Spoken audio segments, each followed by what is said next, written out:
Buenos días. La clase de hoy, dedicada al pensamiento de Juan Escoto Eriúgena,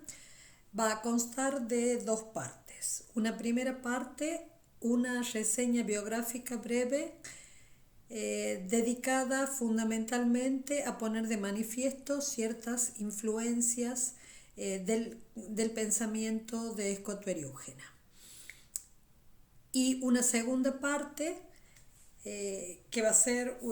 seguir, comentar y dar algunas hipótesis aparte de lo que estamos comentando, comentar un artículo de Dermot Moran, Juan Escoto Eriúgena y la tradición idealista del neoplatonismo cristiano, que se encuentra en este libro editado por Bren en el 16 y que se llama Filosofía y Teología en Juan Escoto Eriúgena. La intención de esta segunda parte de la clase, que es la parte más sustanciosa por supuesto, es hacer alguna presentación de algunos elementos que son por supuesto fuertemente tomados de la doctrina neoplatónica, ver cuáles son aquellas afirmaciones que no serían equivalentes ni procedentes de esa doctrina o que si lo son implican una armonización o una vinculación con elementos que le vienen de la doctrina cristiana, y sobre todo tratar de entender algunos elementos, alguna forma de captar cómo plantea el autor la dialéctica,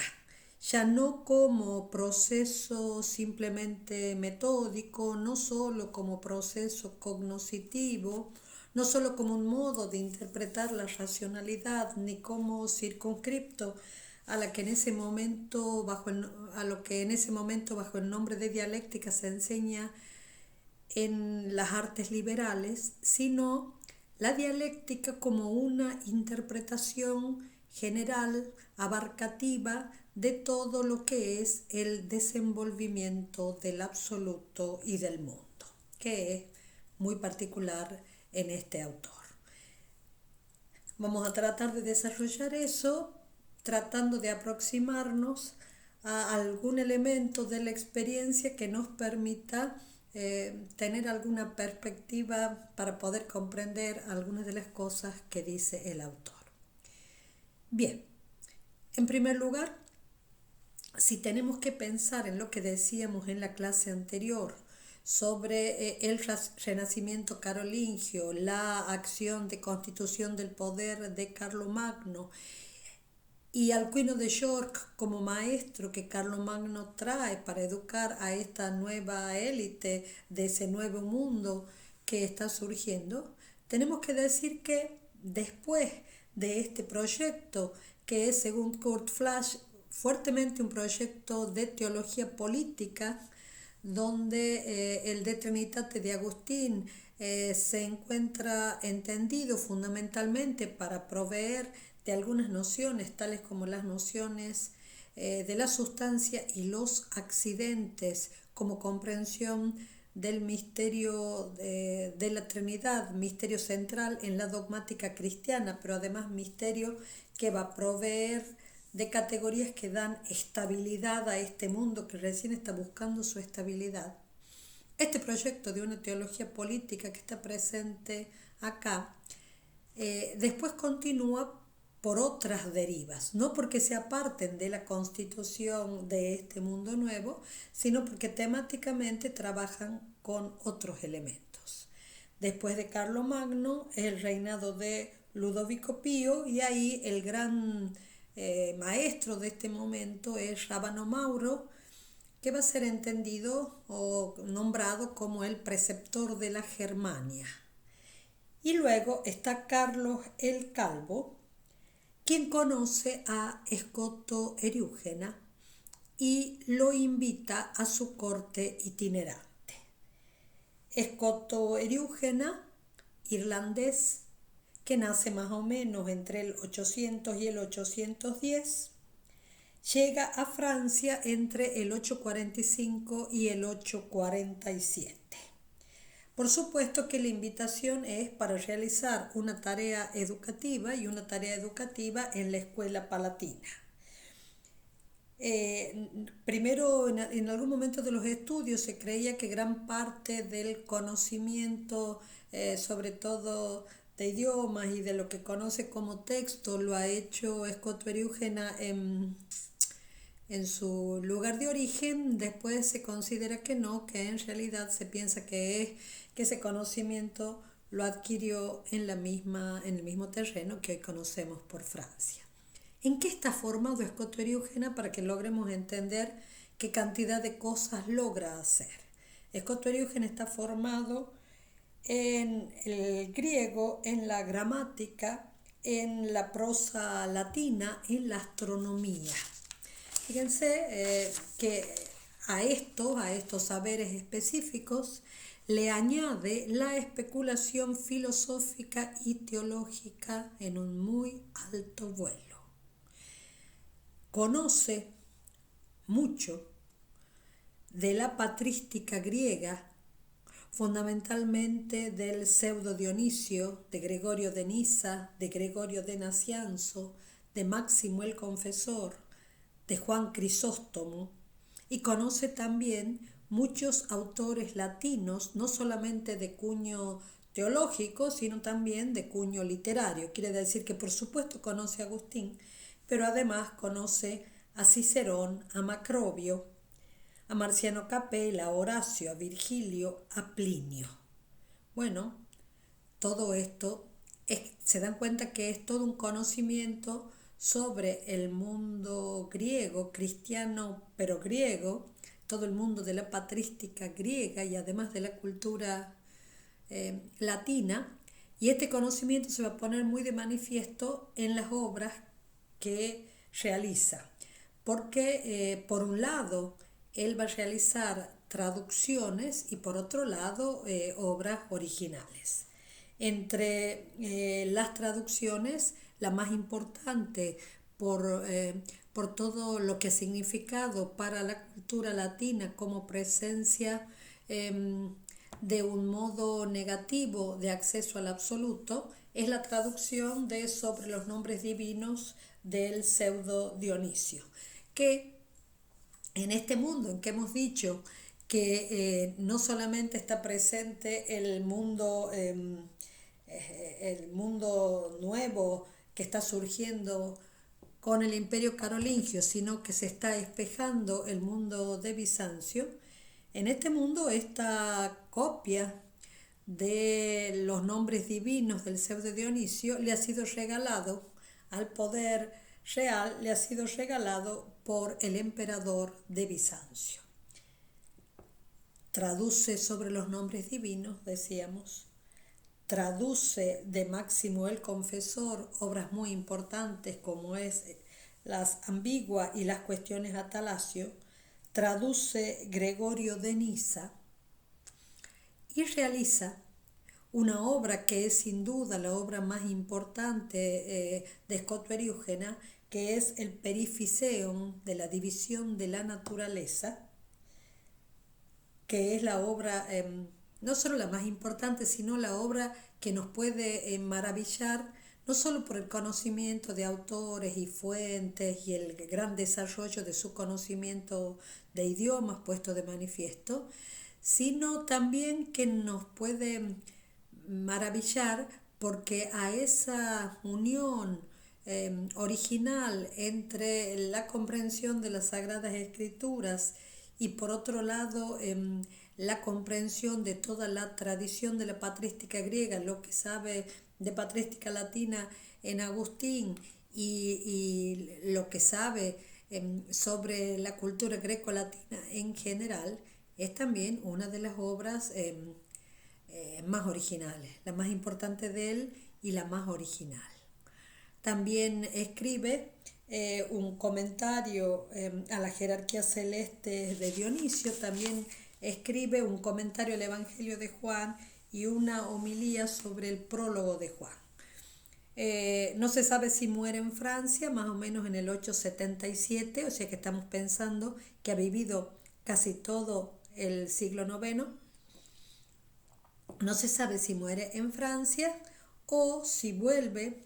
si se va a Inglaterra, y allí una de las versiones era que quizás haya sido asesinado por sus alumnos acusándolo de hereje. Bien, eh, lo que yo quisiera decir sobre todo esto es que y tiene también uno de los primeros textos que es sobre la predestinación, un texto que le piden que escriba en contra de otro texto que ha escrito Godescalco, pero que después de que le piden que escribe y él escribe, después los obispos se lo rechazan, después lo condenan. Lo que quiero decir es que es un pensador de matices muy especiales. Y si yo tengo que decir qué es lo que más me atrae de Escoto Eriugena, es que Escoto Eriugena nos hace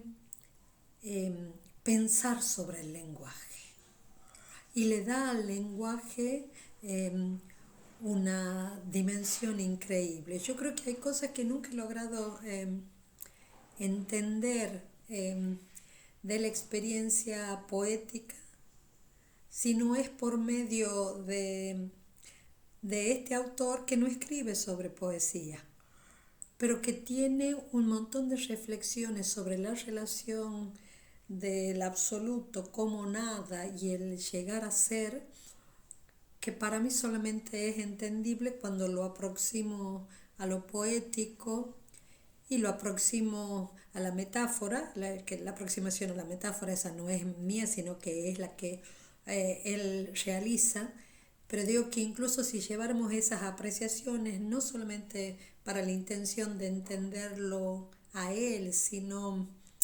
llevándolo a aquello que quizás él no ha querido, no ha sido su intención entender, como es la poesía, encontraríamos un montón de elementos que nos permiten pensar de otra manera o poder decirla, decirla en conceptos que a veces no es tan sencillo de decir. Bien, ¿qué es entonces lo que queremos decir comentando este hermoso artículo de Dermot Moran? Una de las primeras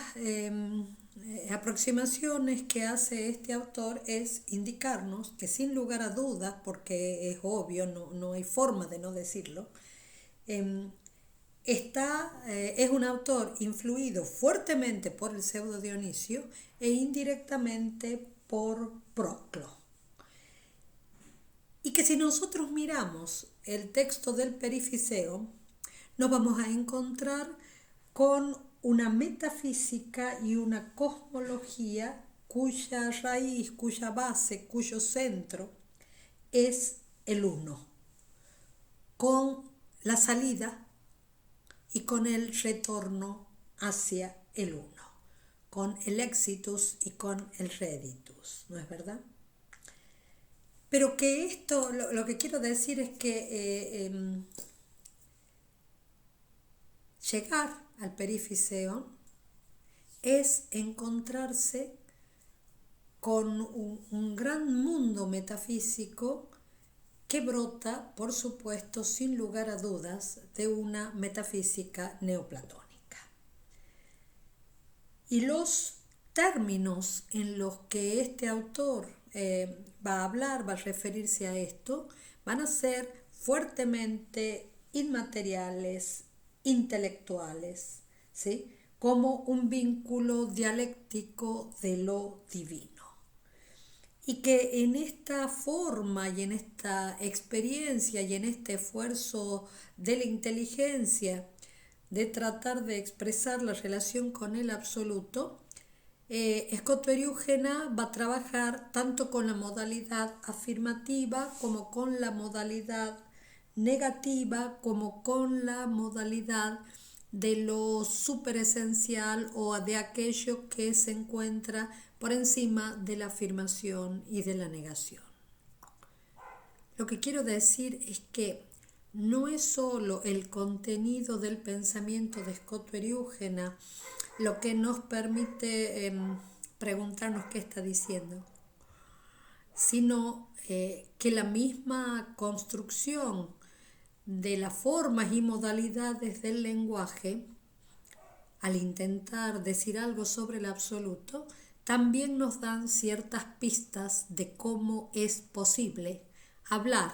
o callar sobre el absoluto y sobre el mundo. Decíamos también que esta forma de investigación sobre el absoluto, este discurso construido por Scott y Eugena, implica una perspectiva dialéctica que no se queda en los límites de la dialéctica tal como la enseñan las artes liberales. No es solamente un procedimiento lógico, dice Morano, un procedimiento retórico, no se encuentra ubicado fundamentalmente en cómo procede el intelecto. No estamos pensando solamente si el intelecto procede dialécticamente, sino que la dialéctica es la que nos permite entender la naturaleza total de las cosas. Quiere decir que si pretendo entender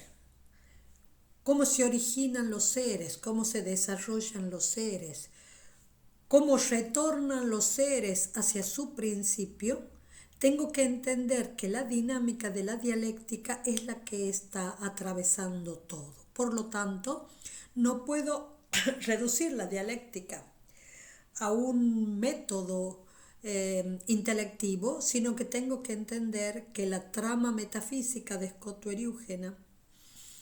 la trama cosmológica de Scott y Eugena, es una trama dialéctica, y ya vamos a ver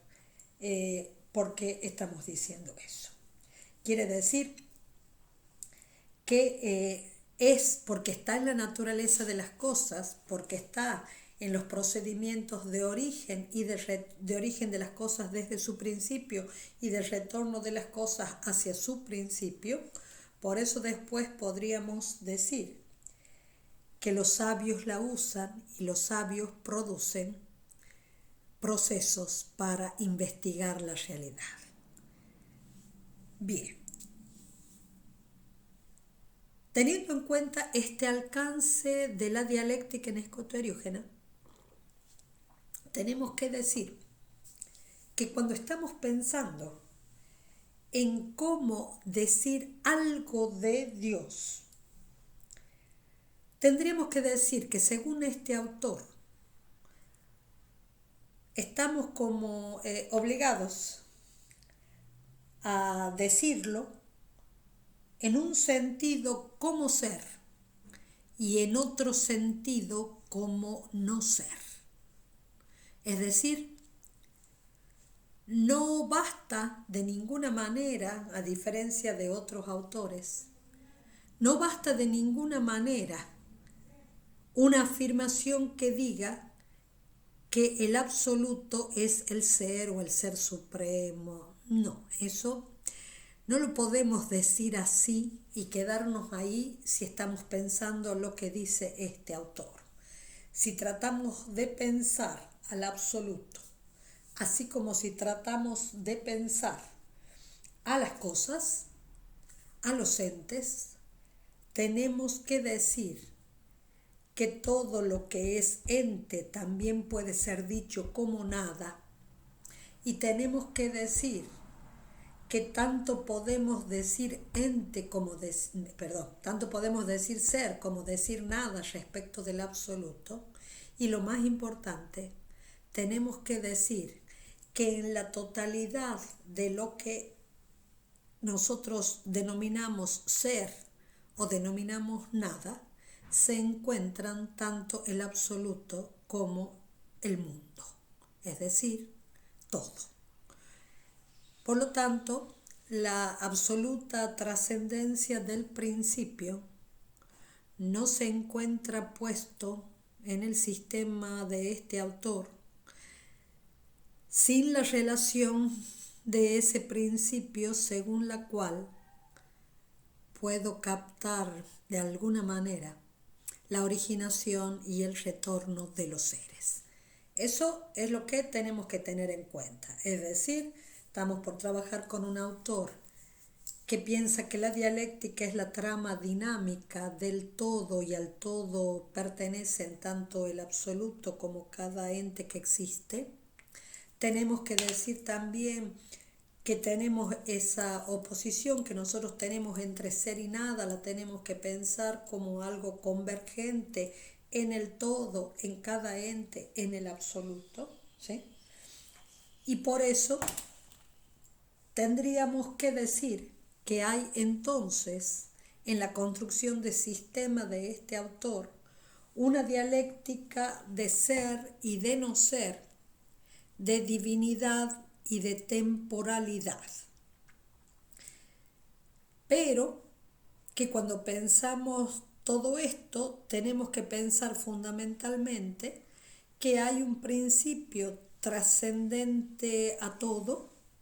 y que ese principio trascendente a todo es denominado como uno.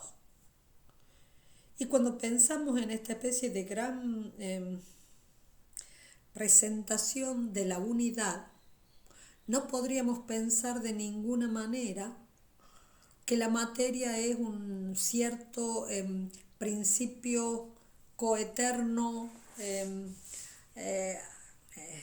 al absoluto. No podríamos pensar que se encuentre el uno y además se encuentra la materia, o sea, la materia no es coeterna con el absoluto de ninguna manera. E incluso cuando tengamos, después no sé si llegamos hoy, pero cuando intentemos pensar qué es la materia, nos vamos a encontrar con algo no tan curioso en el neoplatonismo, pero sí curioso si lo ponemos en relación con muchas consideraciones sobre los individuos, o sobre los accidentes, en muchas otras teorías que vienen con posterioridad. Si se piensa que la materia es un conglomerado de cualidades inmateriales, reunidas alrededor de una esencia inmaterial e invisible. Ustedes observen que esta primera afirmación nos puede resultar totalmente impensable. Quiere decir, ¿cómo voy a decir que la materia es un conglomerado de cualidades inmateriales, unidas alrededor de una esencia inmaterial? Pero bueno, como esto forma parte de las dificultades que encontramos en el pensamiento de Orígenes, lo tenemos que decir prácticamente ahora. Quiere decir que cuando realmente veamos este desarrollo y esta especie de explicación, desenvolvimiento, no me gusta la palabra, pero este desarrollo del uno dando origen a todo, cuando llega aquello que es lo que prácticamente se encuentra en la punta opuesta, cercano a la nada, como la materia, no podríamos pensar la materia como una especie de oposición de la materia como algo que es efectivamente solo materia, o cuya consistencia última como materia sea lo que nosotros acostumbramos pensar sobre eso, ¿sí? Un conglomerado de cualidades accidentales, pero que son inmateriales. Bueno, esto es uno de los problemas que tenemos que desarrollar. Lo que sí podemos decir prácticamente al comienzo, que mirado así, el universo de este autor, dice Dermot Moran, el universo de este autor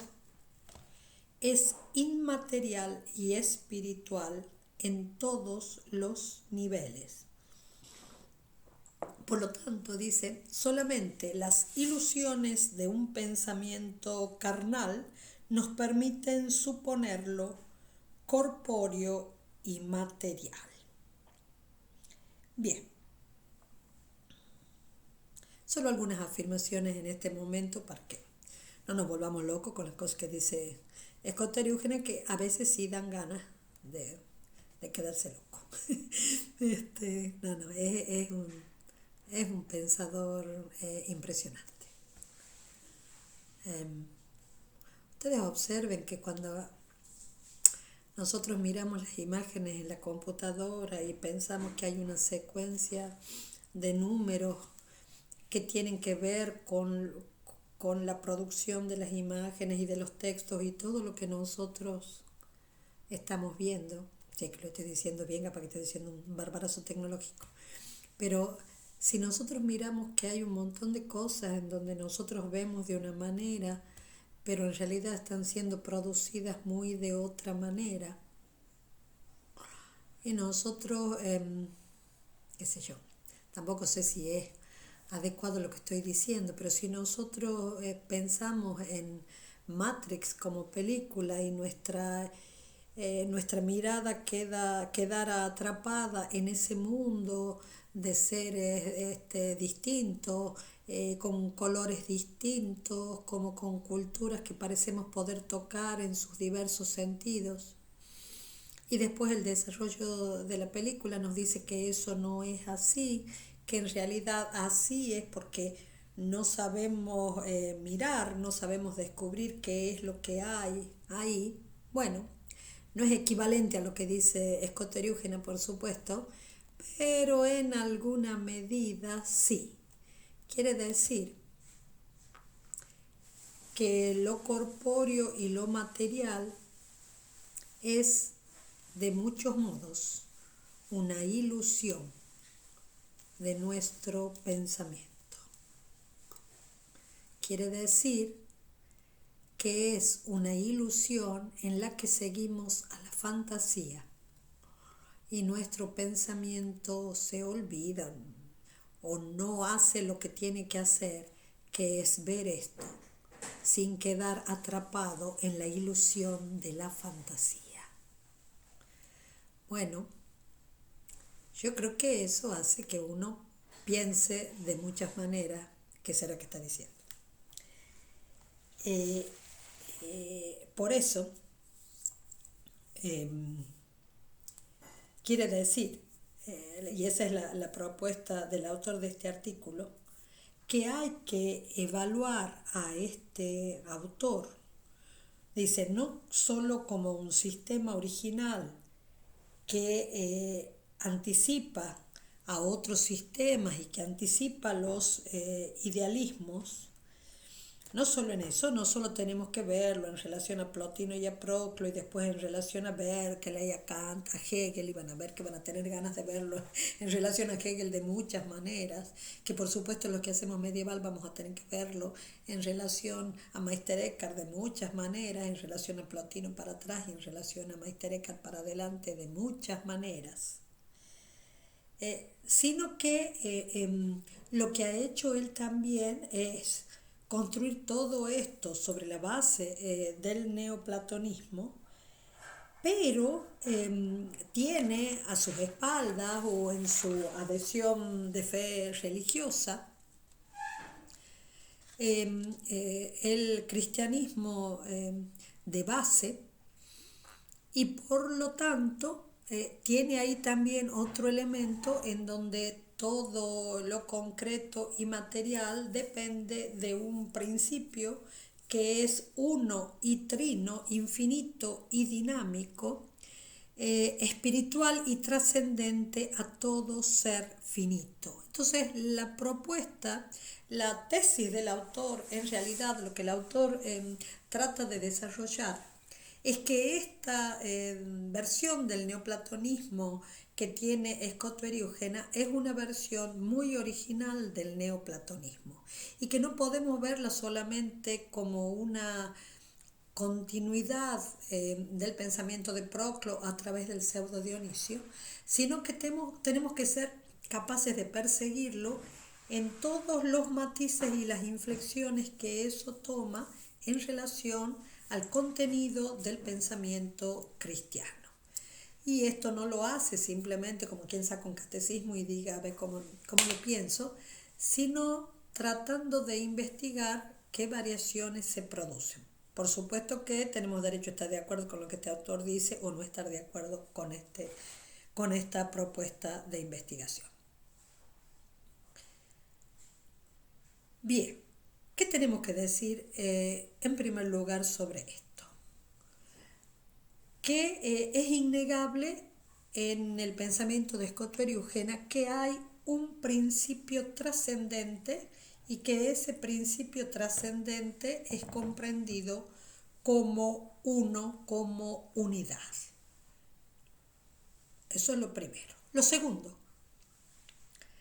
es que no se puede describir como ser o entendimiento, sino que hay que caracterizarlo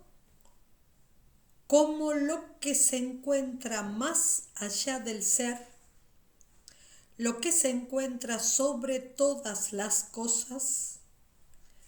lo que puede también ser caracterizado como no ser. Fíjense entonces que estamos diciendo que aquello que en general encontramos en lo real y lo tomamos por su altura, por su significado, lo tomamos como aquello que nos permitiría caracterizar o aproximarnos intelectivamente al principio, tal como es el ser, tal como es el entendimiento, no podemos volverlo idéntico a esa unidad. Quiere decir que tenemos que dejar de lado como principio, no dejar de lado en el sistema, pero como principio idéntico a la unidad, tenemos que dejar de lado el ser, tenemos que dejar de lado el entendimiento. Es decir, este principio no es entendimiento, este principio no es ser. Y por lo tanto, tendríamos que incorporar muy fuertemente esto de que pensar el principio es pensar el no ser. Y que a menos que yo no pueda decir que este principio es equivalente a la nada, no puedo decir que tiene que ver con el ser. ¿Se dan cuenta que estas afirmaciones que está haciendo Scott y Eugena de ninguna manera nos dejan con el ánimo tranquilo? Porque nosotros diríamos que la imagen esa alocada o simplista que tenemos de la Edad Media es que la Edad Media pone las cosas dentro de la entidad y simplemente hace una especie de línea hacia arriba y dice lo que produce la entidad es el ser, bien del ser, todos participan, ahí está. O aquí está el entendimiento y todo esto procede por participación del entendimiento. Y pensaríamos que ese principio y la nada no son equivalentes. Bueno, Scott y Eugena, siguiendo la larga tradición del neoplatonismo, pero en una organización que es de él y en el marco de una referencia a muchos contenidos de la tradición cristiana, dice que yo no puedo establecer el nombre de ser ni para el absoluto ni para los entes a menos que no establezca como nombre nada. Entonces, si tengo incluso que pensar esto otro, que también lo tenemos muy, muy fuertemente pensado o afirmado, como la bondad que nos permite tratar de ver si la bondad es lo más elevado, lo máximo, la idea suprema, aquello de lo cual procede todo, aquello en lo cual nuestra mirada tiene que cambiar de perspectiva, es que si quiero hablar algo de la bondad del primer principio, tengo que dirigirme hacia lo super esencial. lo que está por arriba, más allá de la esencia. Y ustedes se dan cuenta que decir que está más allá de la esencia quiere decir que estoy pensando en algo que está más allá de mi capacidad de entender. Porque en este marco de un mundo inteligible en el cual hago ingresar la noción de esencia, la esencia es aquello que yo puedo, directa o indirectamente, según los sistemas de pensamiento, aquello que me es posible captar intelectivamente. Por lo tanto, si yo digo que hay algo que es supraesencial, estoy diciendo también que supera la capacidad del entendimiento. Es decir, desplazo la esencia hacia algo que le excede, desplazo el entendimiento.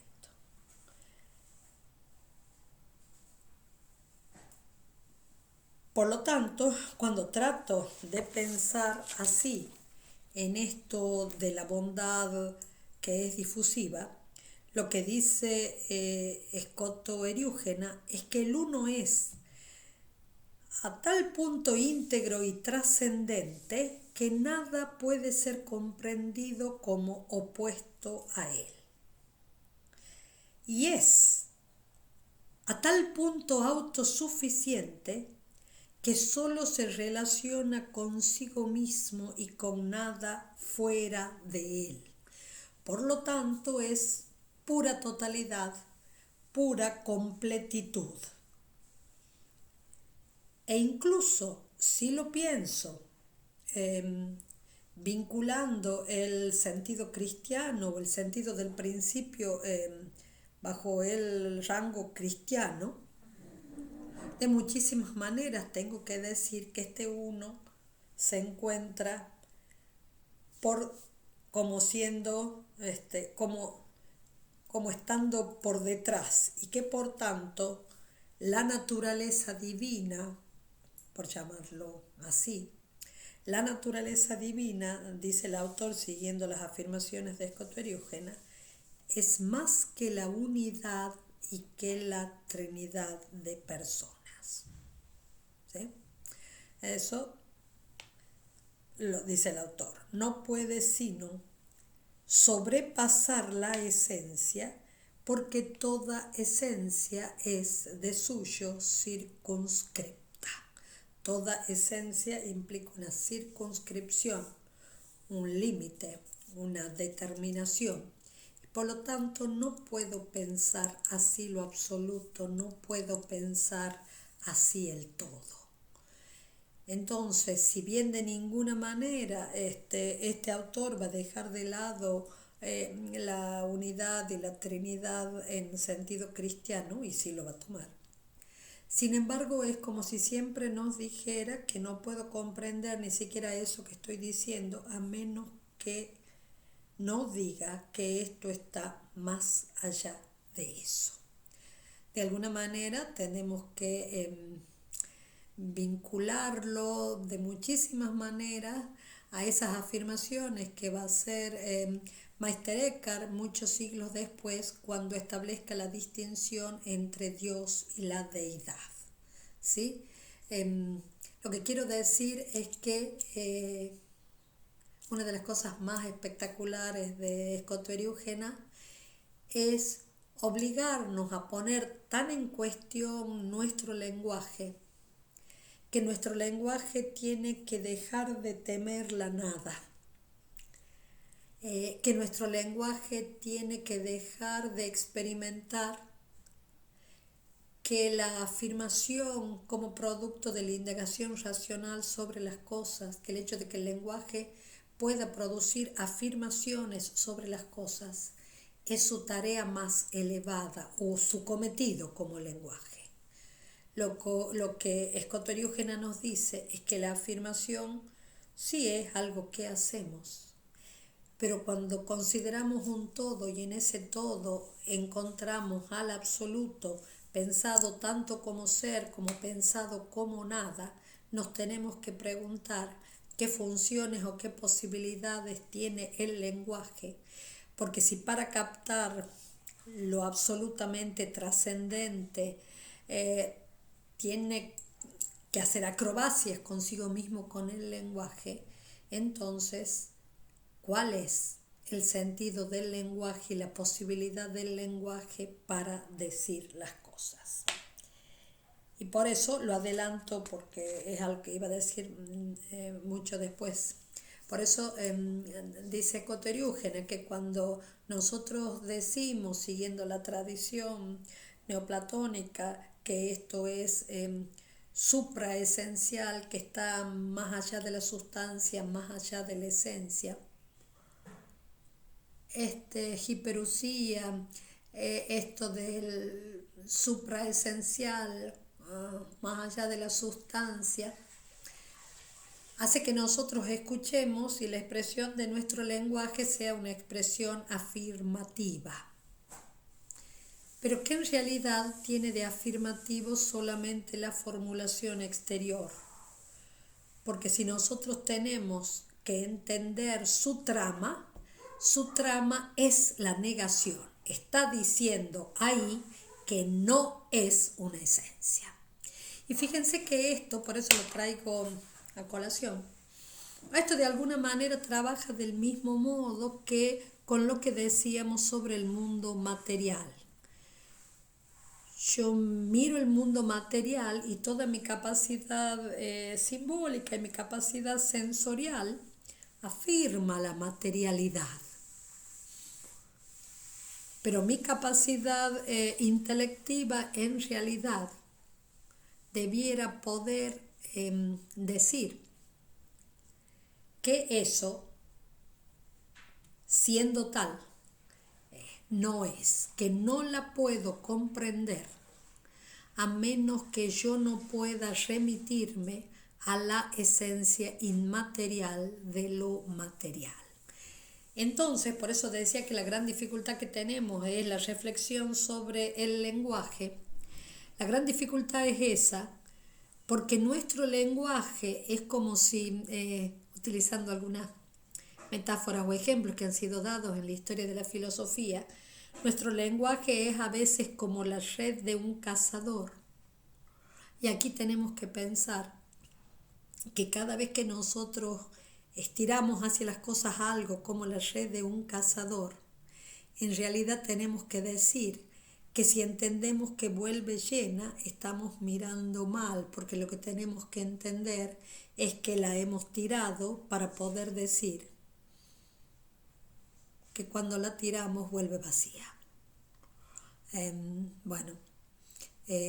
muy difícil para nosotros poder despegarnos del estatuto de afirmación de nuestro lenguaje, por más que consideremos asintótica cada afirmación. Pero una cosa es considerar asintótico el camino de las ciencias. Una cosa es considerar que cada vez que producimos una afirmación, esa afirmación no es el todo y después tendremos que rectificar y volver a pensar y volver a ver cómo podemos referirnos a eso mejor. Y otra cosa es preguntarnos, ¿qué puede querer decir que la negación exprese o manifieste más lo real que nuestras afirmaciones? Entonces volvemos sobre el lenguaje y tenemos que hacer toda esa inmensa tarea de volver a ver la afirmación al revés. Y lo otro que quiero decir, porque todavía me falta mucho, pero quiero dejar por lo menos algunas cosas o algunos puntos sobre este planteo del lenguaje, es que si esto es así, y si esta dinámica en donde mi lenguaje tiene que poder atravesar el ser y poder vincularlo con la nada y poder establecer afirmaciones que aunque las diga como tales son en realidad negaciones, una de las grandes vías que se abren para Scoto-Eriúgena para el lenguaje en que yo digo el absoluto, pero hay que pensar que en el lenguaje que yo digo el absoluto estoy de algún modo refiriéndome a lo que puedo decir sobre toda la realidad. La gran vía que se abre para el lenguaje es pensar que el lenguaje no me entrega las cosas cuando habla en sentido propio, sino que el lenguaje me entrega, si es que le podemos decir así, me acerca al absoluto, si es que lo podemos decir así, cuando estamos pensándolo como metafórico. Entonces dice en algún momento el autor que cuando yo digo que es ser, o que el absoluto es ser, o que es verdad, o que es sabiduría, o que es bondad, y digo eso en sentido propio, tendría que decir que mucho más capto sobre el absoluto cuando digo que es lo que supera el ser, lo que supera la verdad, lo que supera la sabiduría, y que en esto de decir no es y obligar al lenguaje a trasladarse a otro sitio, en realidad está teniendo la dimensión de la metáfora, que es la dimensión del traslado. El lenguaje se ejerce trasladándose, el lenguaje se ejerce buscando cómo producir las metáforas que me van a permitir decir, en términos de Bayer Waltes, que tiene un hermoso libro sobre escotoeriúgena, el lenguaje lo que me tiene de alguna manera que poder expresar es el dinamismo de la realidad toda, y el dinamismo de la realidad toda es que la manifestación manifiesta, aunque parezca un trabalengua, la manifestación manifiesta que no se manifiesta. Es como si dijera expresa que no está expresando. Por eso, y eso lo voy a desarrollar en la clase que viene, por eso poder captar la manifestación en escotoeriúgena quizás tenga que apelar a tratar de captar el fenómeno poético. No porque a él se refiere escotoeriúgena explícitamente, sino porque creo que el fenómeno poético nos va a permitir acercarnos un poco a esto de qué estamos diciendo cuando decimos que manifestamos para decir que no manifestamos. ¿Sí? Bien, hasta ahí la clase de hoy. Los dejo con escotoeriúgena, que es uno de los autores más preciosos que yo conozco. Bien, hasta la clase siguiente.